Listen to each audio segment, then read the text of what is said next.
Lysis हो जाता है।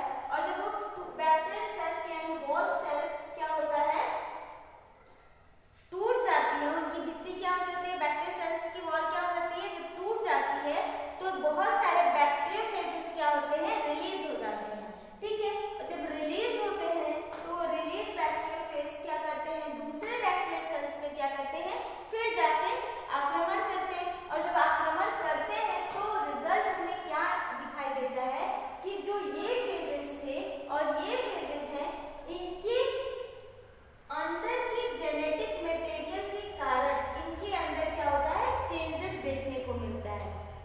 क्यों? क्योंकि ये क्या थे, वायरल डीएनए थे ना, और वायरल डीएनए क्या हुआ, बैक्टीरियल सेल्स के अंदर गए और अंदर जाके अपने जेनेटिक मटेरियल का क्या किए, इनसे सेल्फ रिप्लिकेशन किया। और सेल्फ रिप्लिकेशन के बाद जब बैक्टीरियोफेज का फॉर्मेशन हुआ दूसरे बैक्टीरियोफेज का, वो बैक्टीरियोफेज जब नए बैक्टीरियल सेल्स पे क्या करते हैं, आक्रमण करते हैं, तो उनके डीएनए में क्या होती है, चेंजेस आती हैं, उनके जेनेटिक मटेरियल में क्या होती है, चेंजेस आती हैं। और न्यू बैक्टीरियल सेल्स का इस तरीके, न्यू बैक्टीरियोफेजेस का इस तरीके से निर्माण होता है।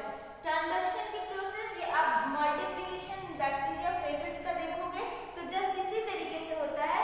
वो होस्ट सेल के द्वारा अपना मल्टीप्लिकेशन करते हैं, उनके ऊपर आधारित होते हैं और उनके अंदर जाके अपने जीनोम और उनके जीनोम से क्या करते हैं, सेल्फ रिप्लिकेशन करते हैं। और सेल्फ रिप्लिकेशन के दौरान क्या होता है, ट्रांसडक्शन की प्रोसेस कंप्लीट होती है और बैक्टीरियोफेजेस का फॉर्मेशन होता है।